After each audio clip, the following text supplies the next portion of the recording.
Ya hacer una tarea en investigación. Listo, para la baja disponibilidad de carbohidratos. Ella es un video de... Sí, yo...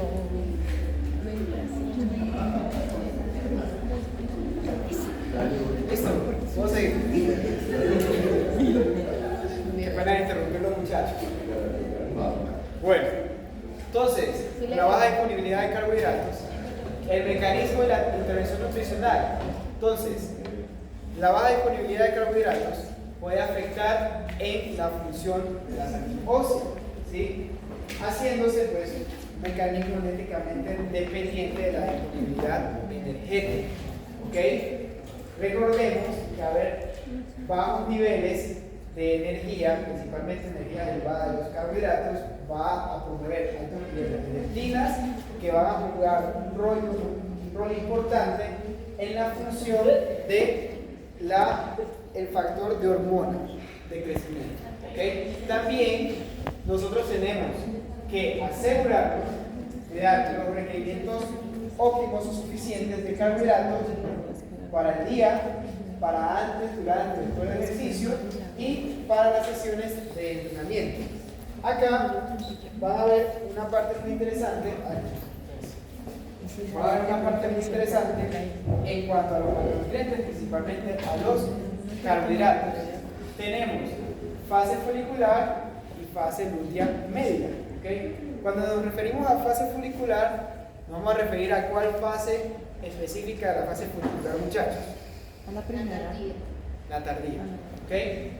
Entonces, en ejercicios de intensidad baja, 4 gramos de carbohidratos por kilogramo de peso, duración de intensidad moderada de 4 a 6 y duración extrema de 8 a 12. Fíjense que las recomendaciones son las mismas que vieron en carbohidratos, no se alteran, pero hay unas consideraciones importantes.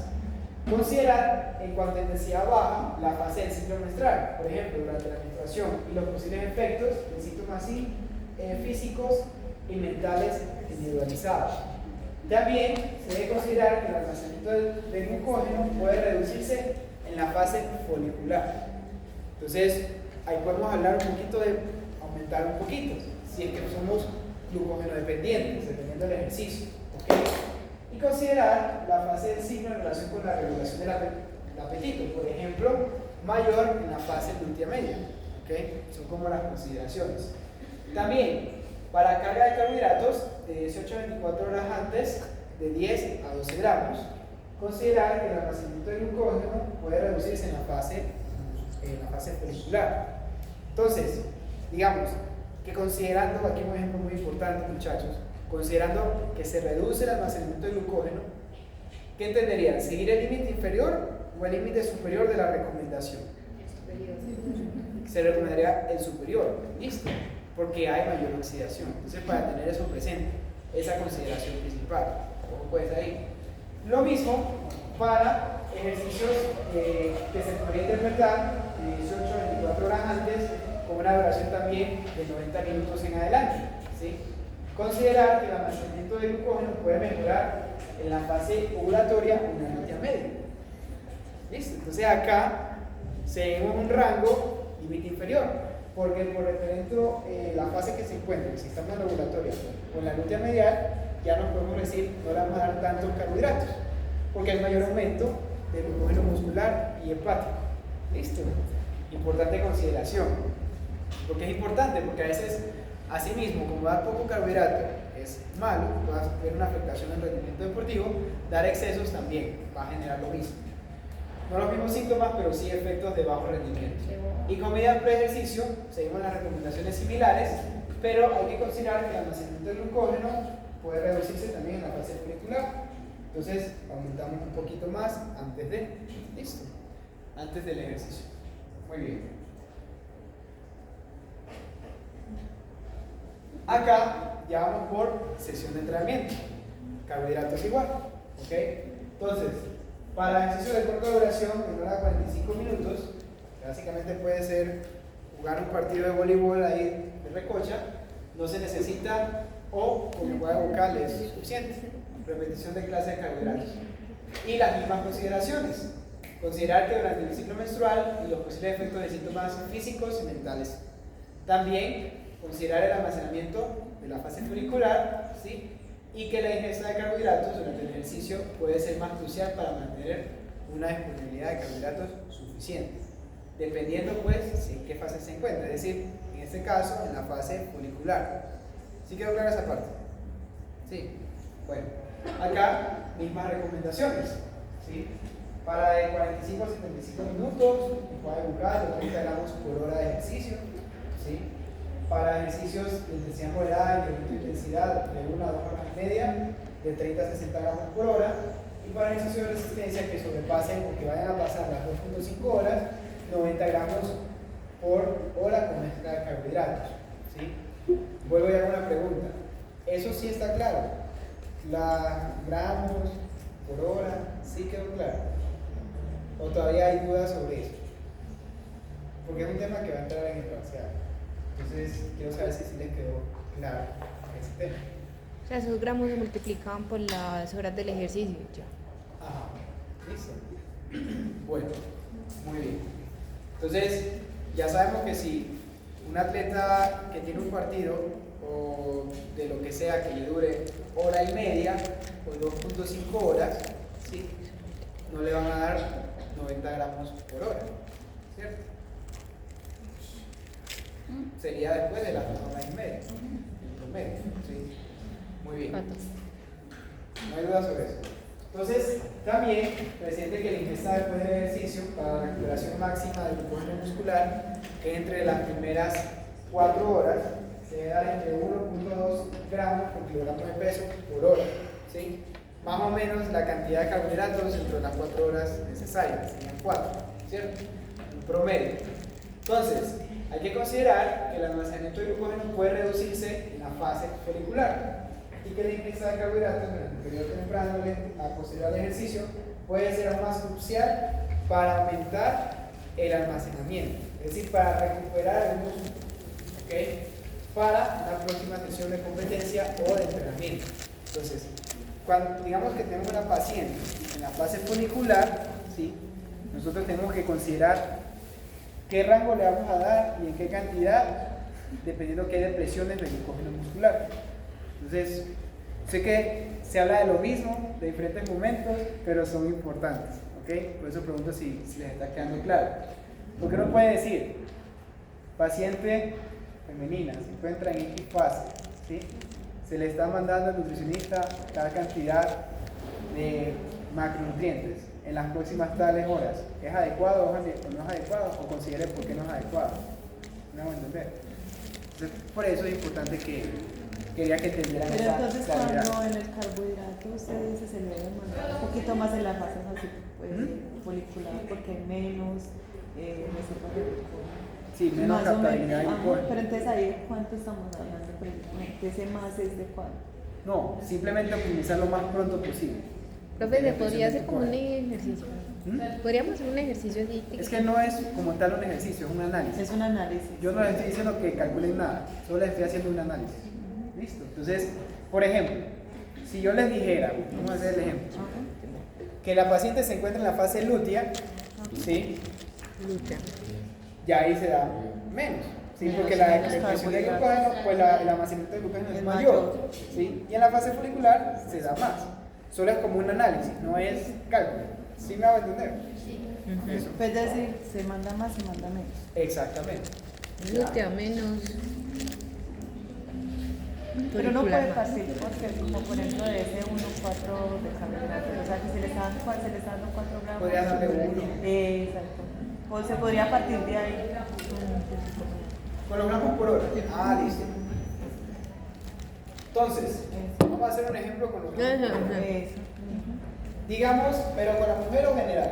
No, la mujer. La mujer. La mujer. Vamos a hacerlo. Listo, gracias. Hora y media.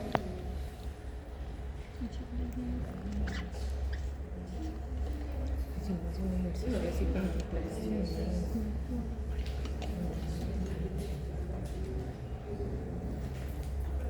Listo.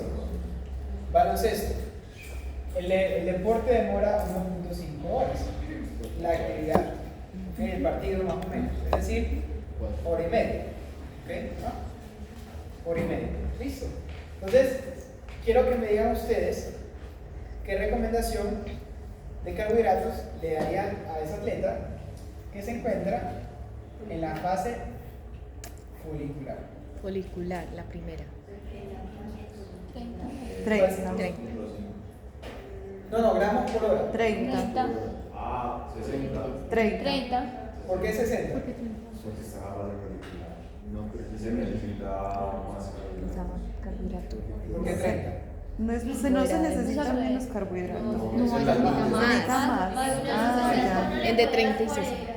O sea, en la folicular tiene más Sí, reservas. pero quiero que me entiendan en la justificación. Pero sería cerrando a 30, Tanta 60. cantidad. La folicular es cuando necesita más carbohidratos, profe, y la lútea es menos. Menos. Listo, entonces aquí se le daría un poco más, se le daría, digamos, si tenemos el rango entre 30 a 60, ¿sí? Yo me llevaría más Por el por aquí. Ajá. ¿Listo? Entre Ese rango 50. superior al 30. ¿Listo? Si sigue la fase lútea, me iría más por el inferior al No, promedio, porque él tendría al revés. que sería 45. Y la lútea menos. Básicamente, ¿ok? No se lo digo. Ahora, para continuar con el ejemplo, determinamos que le vamos a dar 60. ¿Listo? Le vamos a dar 60. A ver, en la lútea tiene más reservas de glucógeno, por eso sería menos. En la molecular tiene Le vamos a dar 60 menos. gramos de carbohidratos. Más, se le da más. ¿Ok? El deporte dura 1.5 horas. Entonces, en total de la prueba, el deportista debería consumir más o menos 90 gramos de carbohidratos, ¿cierto? Totales, ¿ok? Básicamente. ¿Cómo yo distribuyo esos 90 gramos de carbohidratos? Entonces aquí va lo que a veces siento que como para que tenemos esa duda ya de todo respecto a carbohidratos. Y es que esos 60 gramos, ¿sí? Tienen que ser durante la hora, ¿sí? Es decir, no le voy a dar 60 a los primeros 2 minutos, ¿ok? Sino es durante esas horas. Puede ser a los 20 o a los 30 minutos. O se pueden hacer dos tomas, 30 a los 20 y 30 a los 40. Ya, ahí está durante la hora, ¿sí? Y los otros 30 a los otros 15 minutos, puede ser, entre la media hora. Y así hago una distribución adecuada de los carbohidratos por la actividad completa. ¿Listo? Pero a veces, si yo me tiro todo, digamos, los 60 gramos en la primera hora, ¿sí? En la primera hora de ejercicio, ¿ok? No me va a dar mucho tiempo de hacer una digestión y un proceso adecuado para los 30 que me faltan. Va a ser muy complicado, porque me lo voy a consumir a los 30 minutos. Entonces, por eso es grande. Sí.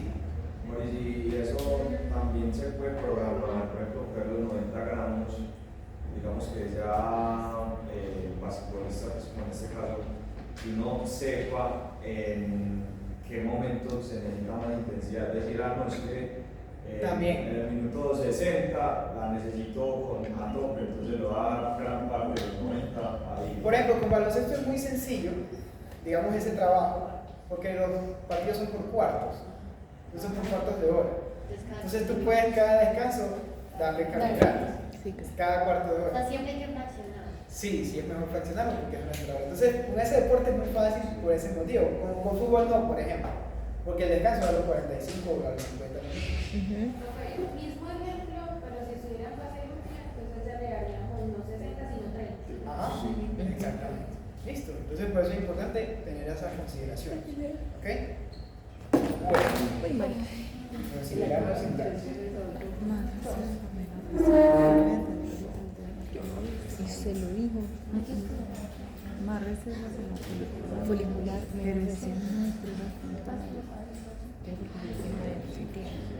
Eso muestra. Que decía. Acá vamos a hablar un poquito sobre proteínas. Eso ya lo vimos en proteínas, pero vamos a analizarlo nuevamente. Vea, tiene que ser eso. Folicular, Entonces, oxidación de carbono. tipologías de Folicular, menos. entrenamiento. Oxidación de carbono. resistencia, rendimiento o entrenamiento mixto. Se puede dividir entre 0.5, 0.3 o 0.4 por porción de proteína. ¿Listo?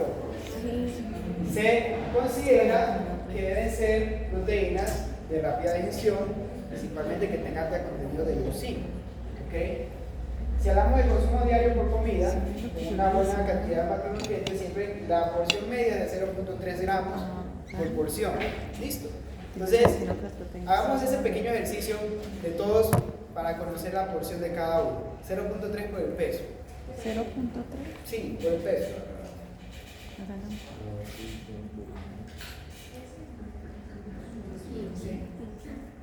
¿Mm? 15. 18. 17.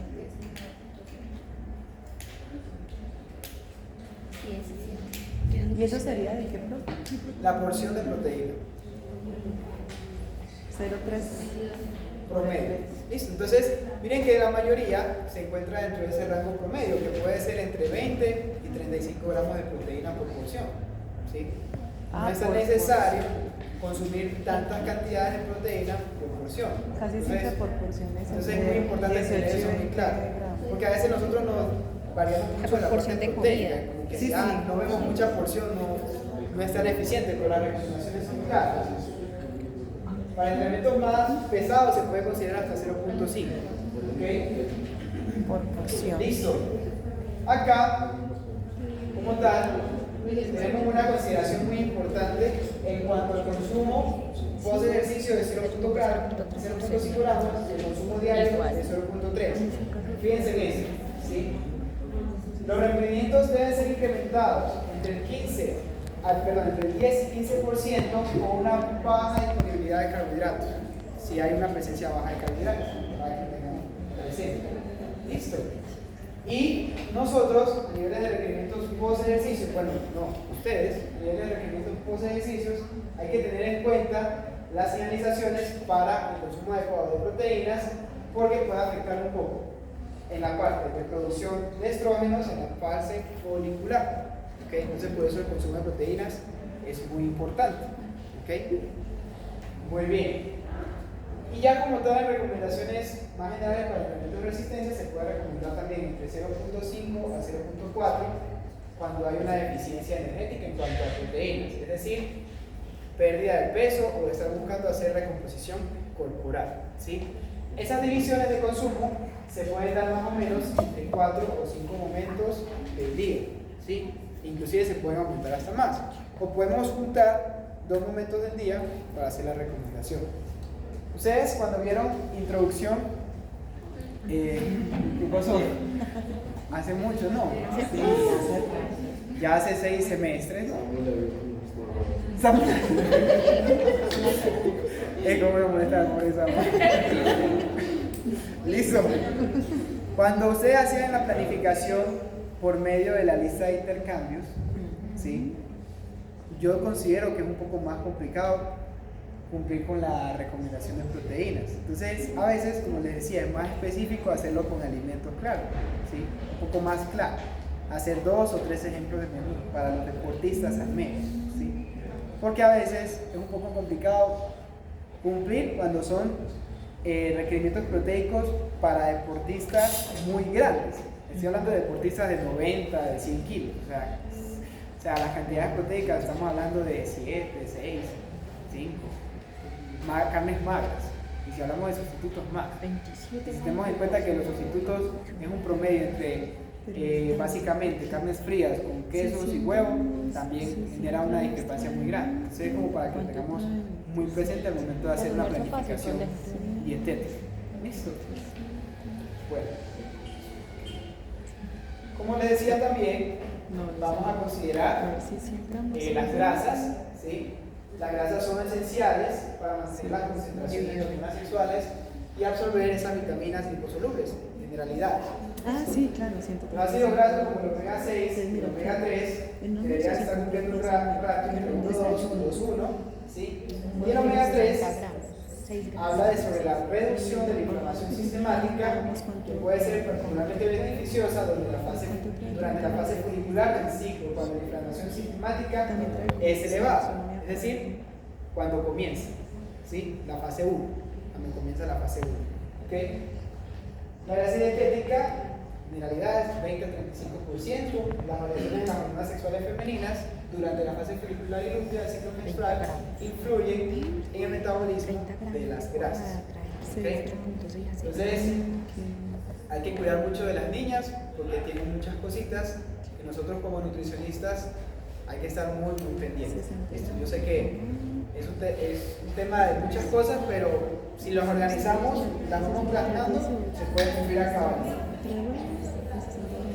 Y por acá, el hierro, fundamental para el transporte de oxígeno, la producción de energía celular y el procesamiento cognitivo y la función inmunológica.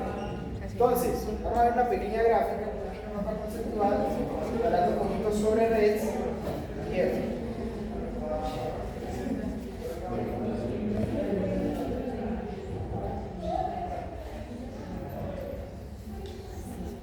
Profe, el taller que nosotros hicimos de hidratación se lo damos a entregar.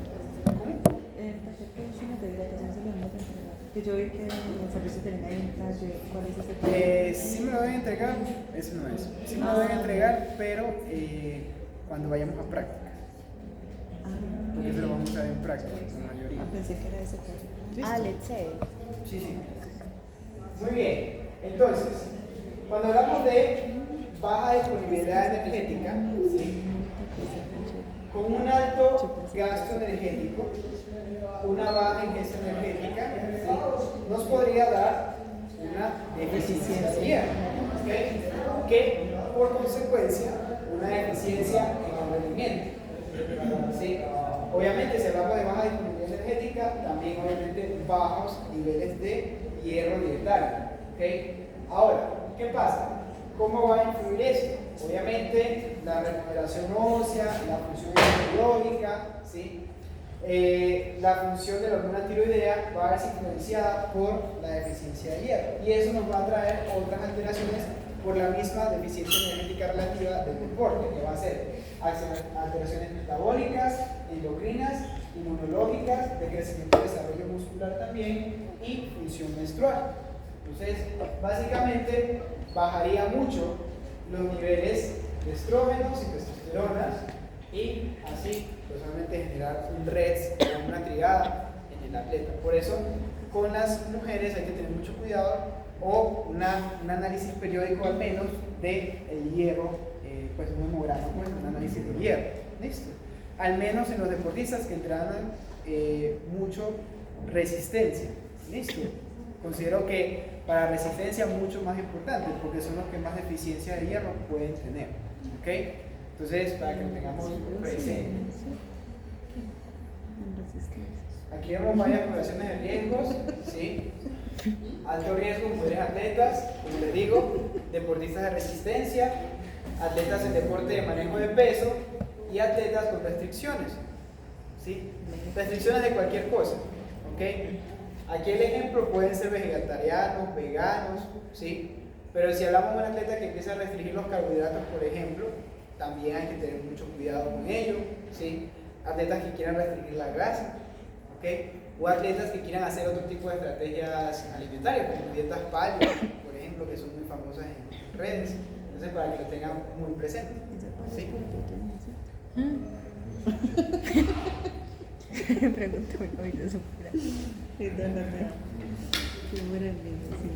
Entonces, fíjense acá, otras guías con respecto a deficiencias. ¿Listo?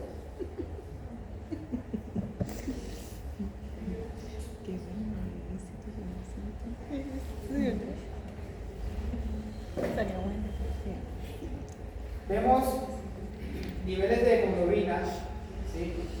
Por encima de 11, ¿sí? Ferritina por debajo de 35, ¿sí? Y transferina por debajo, por encima de 16.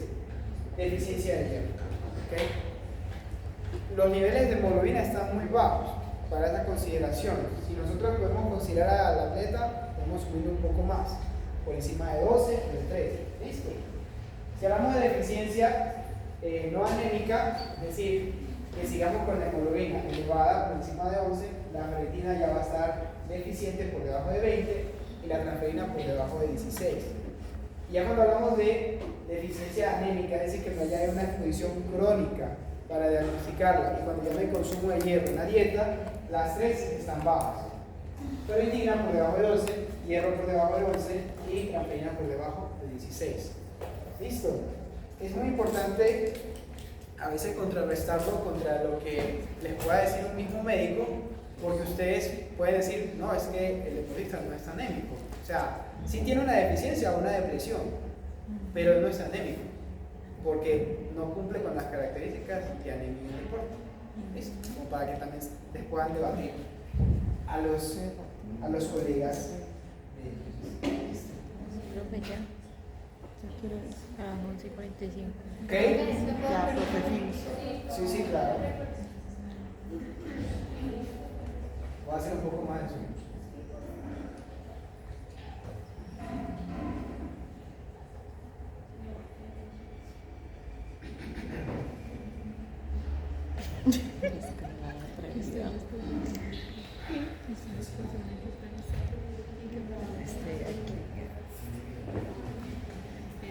Es que no le pasan eso, ¿no? ¿Listo? Bueno. Estoy tratando de traducir. Ahora, para premenopáusicas, ¿sí? En mujeres eumenorreicas, el sangrado menstrual contribuye con una pérdida aproximada de 1 miligramo de hierro por día. ¿Listo? En un flujo eumenorreico, es decir, entre 30 y 60 mililitros. Pero si es abundante, es decir, puede ser hasta 120 o más, hay que tener mucho cuidado con el hierro. ¿Listo? Y por cuánto dura el periodo, porque puede durar hasta los 8 días completos o los 10 días. ¿Listo? En mujeres activas pueden ser necesarios de 3 a 4 miligramos día adicionales de hierro para reponer las pérdidas de hierro relacionadas con el ejercicio. ¿Sí? ¿Listo? Para que lo tengamos presente. A niveles de esta población, que serían las mujeres específicamente. Los hombres pueden tener una pérdida ligera por deportes de impacto, pero no va a ser tan presente como una mujer que presente una alteración en el periodo, por ejemplo. ¿Listo? Y ya, básicamente, acá encontramos, ¿sí? A niveles de producción de hierro, niveles de epsidina más bajas en la fase 1 y 2, ¿sí? Y en la fase 3 y 4, acá se está catalogando la fase 3 y 4 desde pasando la ovulación, cuando los niveles de epsidina ya son más elevados, ¿sí? Por ende, la utilización de hierro es mejor. ¿Ok? Profe, es decir, que en eumenorreica, una persona normal, sedentaria, que no haga ningún tipo de ejercicio, pierde 1 miligramo al día, por lo tanto eso se repone. Pero si es deportista o hace ejercicio, pierde de 3 a 4, entonces por lo tanto se repone. Sí, hay que reponerlo. Pero si le Muy bien. lo que perdió, o sea, si Y pierde un es importante reponer valores de eficiencia de hierro, ¿sí? Con o sin anemia, ¿sí? Entonces se puede hacer a través de cápsulas, a través de inyecciones intravenosas o a través de alimentación. Principalmente va a ser primero por alimentación, ¿sí? Entonces, a nivel de alimentación, podemos hablar sobre el aprovechamiento alimentario entre niveles de ferritina entre 35 y 50, ¿sí? Cuando ya necesitamos una suplementación de hierro a través de cápsulas o polvo, puede ser líquidos, que también se presentan líquidos, ferritina por 20 a 35 miligramos litro. Pero cuando ya necesitamos una alimentación más aguda por medio intravenosa, ya es cuando la hemoglobina está comprometida, ¿sí? Y los niveles de ferritina están por debajo de 20, ¿ok? Como para que sepan cómo recuperar, o sea, cuando es necesario una inyección, ¿sí? Cuando no es necesario una inyección. Por eso decía que es importante hacer ese seguimiento cada 2 meses de la sangre del atleta. Porque cada 2 meses o cada 3 meses, porque ese es el tiempo en que el hemograma o la sangre se recupera, básicamente. Los niveles de hierro se adecuan en ese tiempo. ¿Ok? Muy bien, entonces vamos a dejar hasta ahí, muchachos.